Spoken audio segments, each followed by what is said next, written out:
TMC देश में मां दुर्गा का सबसे बड़ा मंदिर परिसर कह रही थी। इसे जोर शोर से मां दुर्गा के प्रति बंगाली मानुष की आस्था का साकार रूप कहकर प्रचारित किया जा रहा था। दुर्गा आंगन को सीधे सीधे बंगाली अस्मिता से जोड़कर पेश किया गया था, लेकिन अब कहा जा रहा है कि उसका काम भी रुक गया है। कोलकाता में दुर्गा मंदिर परिसर को ममता बनर्जी ने बड़े जोर शोर से लॉन्च किया। आप देखिए कि 21 जुलाई को कोलकाता में टीएमसी ने शहीद दिवस पर रैली की और रैली के बाद देश का सबसे बड़ा दुर्गा मंदिर बनाने का ऐलान किया। ममता बनर्जी ने दुर्गा आंगन को बंगाली अस्मिता से जोड़ा। ममता कैबिनेट ने अगस्त में दुर्गा आंगन बनाने को मंजूरी दे दी। कोलकाता के न्यू टाउन में 15 एकड़ जगह जो है वो चिन्हित कर दी गई। 262 करोड़ रुपए की लागत से मंदिर बनाने का ऐलान हो गया। 2 साल में दुर्गा आंगन बनाकर उद्घाटन का वादा भी कर दिया गया। यानी ममता बनर्जी ने दुर्गा मंदिर परिसर के लिए सारी तैयारी कर दी। 29 दिसंबर को मंदिर की नींव रखी जानी थी। मंदिर वाली जमीन पर बड़े बड़े पंडाल लग गए थे, लेकिन जब हमारी टीम वहां पहुंची तो नजारा अलग ही दिखाई दिया। वहां लोगों ने कहा कि मंदिर का काम तो फिलहाल बंद है। देखिए क्या ही हो गया है, ग्राउंड रिपोर्ट देखिए। दादा, दुर्गा मंदिर यहीं पे बनना है? हाँ। यहीं पे तैयारी हो रही है? हाँ, वही तो उधर होता था, बंद हो गया। और अभी दुर्गा आंगन बन रहा है यहाँ बहुत बड़ा। वही तो होता था, बंद हो गया। अब बंद हो गया? हाँ। क्यों? तो मालूम नहीं है। तो यहाँ पे किसी को परेशानी तो नहीं है दुर्गा मंदिर बनने से? नहीं, कोई परेशानी नहीं। देखिए, कोई परेशानी नहीं है, लोग बता रहे हैं, और बड़ी संख्या है लोगों की। सुना था एक बोर्ड लगा हुआ था दुर्गांगन का, फिर वो तो खोल दिया, नया बोर्ड लगा दिया। यही बस, काम भी बंद हो गया। कोई दिक्कत परेशानी लोगों को आसपास लोगों का कोई दिक्कत परेशानी नहीं है। दुर्गा मंदिर से लोग खुश हैं यहाँ पे अगर बन रहा था तो? बनना चाहिए। हम तो हिंदू है, दुर्गा मंदिर बनेगा तो अच्छा ही होता, लेकिन बंद हो गया। क्यों बंद हुआ, क्यों हुआ, किसी को मालूम नहीं है। मालूम नहीं। अच्छा, ये हुमायूं कबीर को जानते होंगे आप लोग। हुमायूं कबीर ने कहा है कि अगर यहाँ दुर्गा मंदिर बनेगा तो हम सड़क पे उतरेंगे, प्रदर्शन करेंगे। उसका बात है, हम लोग उसका बात है, वो सब ड्रामा है, वो सब ड्रामा। बस कमजोर है, वो नहीं कुछ कर सकता। तो करेगा हुमायूं कबीर करेगा या ममता करेगी, और कौन करेगा? आप बंगाल से ये ग्राउंड रिपोर्ट देख रहे थे। वो साहब कह रहे थे कि यहां का हिंदू कमजोर है, क्या करेगा, कुछ नहीं कर पाएगा। लोग कह रहे हैं भाई पोस्टर लगा, पोस्टर हट गया, काम रुक गया, पता नहीं क्या हो रहा है। देखिए, ममता के सामने बंगाल के ओवैसी हुमायूं कबीर चुनौती की तरह खड़े हो गए। दुर्गा मंदिर को लेकर भी हुमायूं कबीर ने ममता बनर्जी को धमकी दे दी थी। दरअसल हुमायूं कबीर ने मंदिर के लिए जमीन अधिग्रहण पर सवाल उठा दिया। आरोप लगाया कि हिडको ने सरकारी पैसे से जमीन खरीदी। हिडको यानी बंगाल का housing infrastructure development corporation. Mamata Banerjee सरकारी पैसे से दुर्गा मंदिर का निर्माण कर रही हैं। जिस जमीन पर दुर्गा मंदिर बन रहा है वो मुसलमानों की है, यह हुमायूं कबीर ने कह दिया। हुमायूं कबीर का कहना है कि वो जनता के पैसे से बाबरी मस्जिद बनवा रहे हैं। लोग एक एक ईंट लेकर आ रहे हैं। दूसरी तरफ ममता बनर्जी सरकारी पैसे से मंदिर कैसे बनवा रही हैं? हुमायूं कबीर ने धमकी दी है कि अगर ममता ने यह मंदिर बनवाया तो सड़क पे उतरकर मुसलमान और हुमायूं कबीर की पार्टी विरोध करेगी। सुनिए उनको। मेरा जो पार्टी बनाया नया जेयूसी जनता उन्नयन पार्टी, इनको हिडको को खिलाफ में जाऊंगी। हिडको जो पैसा होगा डालेगी, सरकार का पैसा हुआ लगाएगी, तो उनको खिलाफ में ही जुद्ध। अब सवाल उठ रहा है कि क्या इसी प्रोटेस्ट की धमकी की वजह से वहां दुर्गा मंदिर का काम रुक गया है? कोलकाता में दुर्गा मंदिर का काम क्यों रुका, इस पर भले ही अभी आधिकारिक स्टेटमेंट नहीं आया, लेकिन चर्चाएं शुरू हो गई हैं। मुस्लिम वोट बैंक के नाराज होने के डर से यह मंदिर का काम रोक दिया गया है क्या? क्योंकि आप देखिए कि हुमायूं कबीर किस तरह से ममता से मुस्लिम वोट बैंक में सेंध लगा रहे हैं, यह कहा जा रहा है। हुमायूं कबीर ने जनता उन्नयन पार्टी के नाम से राजनीतिक दल भी बना दिया। यह जेयूपी पश्चिम बंगाल की सभी सीटों पर चुनाव लड़ सकती है। हुमायूं कबीर ने ओवैसी की पार्टी एआईएमआईएम के साथ गठबंधन भी किया।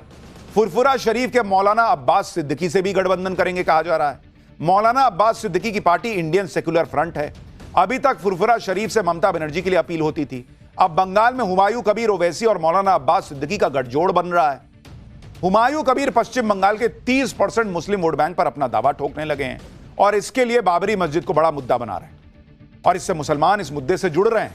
और इसीलिए कहा जा रहा है कि कहीं ममता बनर्जी इस बात से परेशान तो नहीं है कि उधर मुसलमान टूट गया, पता चला इधर मंदिर बना तो उधर और मुस्लिम वोट बैंक छिटक गया।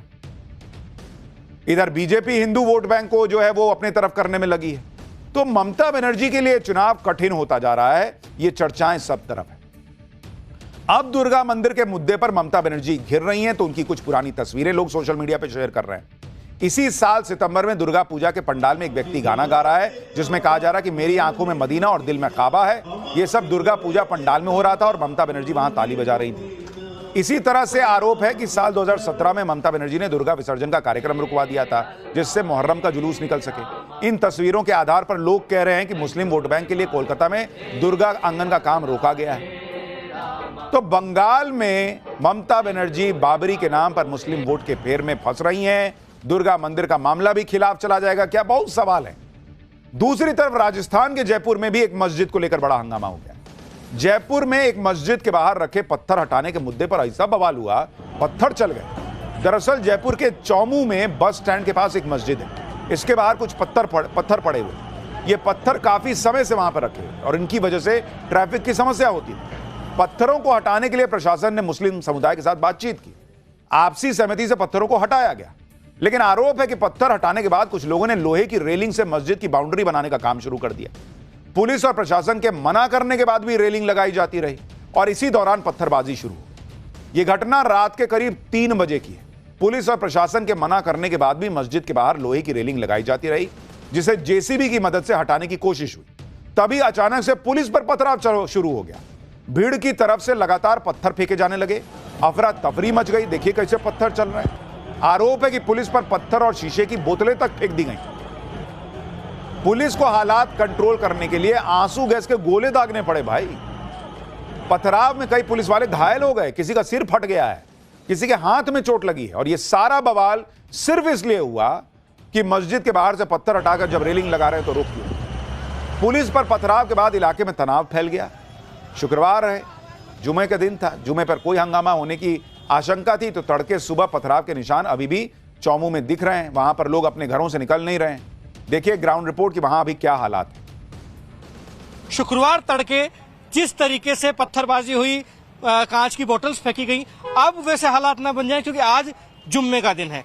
ऐसे में तमाम लोग नमाज पढ़ने भी जाएंगे समुदाय विशेष के, तो वो उग्र ना हो जाए, आक्रामक ना हो जाए, इसलिए जो समुदाय विशेष के लोगों का इलाका है वहां पर भी एडिशनल फोर्सेस को डेप्यूट किया गया है। तो वहीं हालात जो है वो एकदम सन्नाटा पसरा हुआ है इन तमाम गलियों में, जहां आज देर रात को जिस तरीके से पत्थरबाजी हुई, पत्थर फेंके गए, बोतल फेंकी गई कांच की, वहां अब पूरा सन्नाटा पसरा हुआ है। एक भी व्यक्ति आपको बाहर निकलता हुआ नजर नहीं आएगा, कोई बाहर भी नहीं निकल रहा है। लेकिन पुलिस के वाहन लगातार इन गलियों में जा रहे हैं।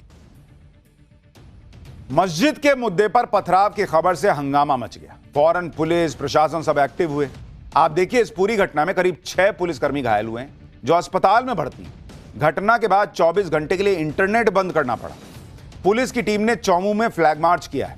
घटना के बाद इलाके के बाजार बंद हैं। STF, Vajravahan, RAC, police line, Jaipur की टीमों के 500 जवान वहां मौजूद हैं। पथराव करने वाले आरोपियों की पहचान की जा रही है। फिलहाल हालात कंट्रोल में है और पुलिस लगातार मॉनिटरिंग कर रही है। सुनिए पुलिस ने पूरी घटना के बारे में क्या बताया। पूरी तरह से कंट्रोल में है। कल मतलब आज सुबह से ही कंट्रोल में थी और उसके पहले भी 2-3 घटनाएं हुई थी जिसमें कि विवाद उत्पन्न करने की कोशिश की गई थी, लेकिन पुलिस ने पूरी तरीके से उसको नियंत्रित कर लिया है। अभी हम लोगों ने पूरे इलाके को सैनिटाइज किया था, एरिया डोमिनेशन किया था, काफी सारे संदिग्ध लोगों को हम लोगों ने डिटेन किया है, उनसे पूछताछ करेंगे, उसके आधार पर जो भी मुलजिम होंगे उनको गिरफ्तार भी किया जाएगा। रात के अंधेरे में पुलिस पर पथराव करने वालों की अब धरपकड़ शुरू हो गई है। पथराव करने वाले उपद्रवियों को लगा होगा कि रात का समय है, पुलिस क्या ही पहचान कर पाएगी, लेकिन पुलिस ने आरोपियों की शिनाख्त शुरू कर दी। जो भी संदिग्ध दिख रहा है उसको हिरासत में लेकर पूछताछ की जा रही है। पुलिस के इस एक्शन से संदिग्धों की हालत खराब हो गई। देखिए क्या हुआ। अरे कुछ मामला नहीं है भैया, आपको क्यों पकड़ के लेके जा रहे हैं? पता नहीं, मेरे को पता नहीं। पत्थर क्यों मारा? पत्थर क्यों मारा? पत्थर क्यों फेंके? पत्थर क्यों फेंके? पत्थर क्या नाम है? क्या नाम है? पत्थर क्यों मारा? पत्थर क्यों मारा? सर हम लोग परदेसी है सर। सर हम लोग परदेसी है सर, हम लोग किराए से रहते हैं। यानी राजस्थान की पुलिस भी इस मामले को हल्के में नहीं ले रही। जो आरोपी लग रहे हैं सबको कॉलर से पकड़कर टांग दिया है। चलो जरा बताओ क्या किए थे वहां पर। सबसे पूछताछ हो रही है, आरोपियों की पहचान हो रही है। लेकिन एक सवाल लोग पूछ रहे हैं, इतने पत्थर हर बार आ कहां से जाते हैं? खैर, पाठशाला में अब अगली क्लास। सुबह पीएम मोदी ने प्रेरणा स्थल का कल उद्घाटन किया। शाम को भाई लोग कार, रिक्शा, ट्रक लेकर आए और गमला चुरा के ले गए। कौन थे ये लोग? लखनऊ में गमला चोरी कांड। इधर पीएम मोदी ने किन नन्हे वीरों को सम्मान दिया कि देश का गौरव बढ़ गया है। इन गमला चोरों को इन वीरों से सीखना चाहिए। हमारे यहां लोग भी गजब गजब के हैं। आप सुनेंगे, तस्वीर देखेंगे तो हैरान रह जाएंगे। कल पीएम मोदी ने लखनऊ में बनाए गए भव्य प्रेरणा स्थल का उद्घाटन किया, जहां शानदार स्टैचू लगे जिसे देखकर किसी का भी मन खुश हो जाए। लेकिन आप देखिए कि इधर पीएम का कार्यक्रम खत्म हुआ, पीएम गए, उधर इस जगह पर रखे गए गमले लोग उठाकर ले जाने लगे। गजब कर दिया लोगों ने भाई। इधर पीएम मोदी निकले, उधर गमला चोरी होने लगा। गमला उठा के ले जाने के लिए कोई स्कूटर लेकर आया, कोई बाइक लेकर आया, कई लोग तो कार में गमले भर भर के ले गए भाई। कुछ लोग तो शायद यही सोचकर बैठे थे कि कब पीएम का कार्यक्रम खत्म हो और कब एक गमला टाप लें। देख रहे हैं, स्कूटी ले लोग आए। खत्म हुआ मामला, छोटा छोटा ट्रक लेके आ गए भाई, उसमें गमला भर भर के ले गए। गमला चोरी करने में महिलाएं तक पीछे नहीं रही। राष्ट्रीय प्रेरणा स्थल के बाहर ऐसा लग रहा था जैसे गमला चोरी की कोई प्रतियोगिता चल रही। बताइए, नाम है प्रेरणा स्थल, इनकी प्रेरणा थी कि कैसे गमला चुरा लें। इन लोगों ने अपने लखनऊ में जो किया है उसके लोगों का नाम डुबा दिया। लेकिन दूसरी तरफ आप देखिए, ये तो बड़े लोग कर रहे थे, गमला चोरी कर रहे थे, लेकिन बच्चों ने जो किया है और उनका जो सम्मान हुआ है, उन बच्चों से इन बड़ों को सीखना चाहिए। इन बच्चों ने देश का नाम जो है वो गौरव और देश का बढ़ा दिया है। देश का गौरव बढ़ाने वाले इन बहादुर बच्चों की कहानियां बताऊंगा, लेकिन पहले गमला कांड का हैरान करने वाला एक छोटा सा ट्रेलर दें।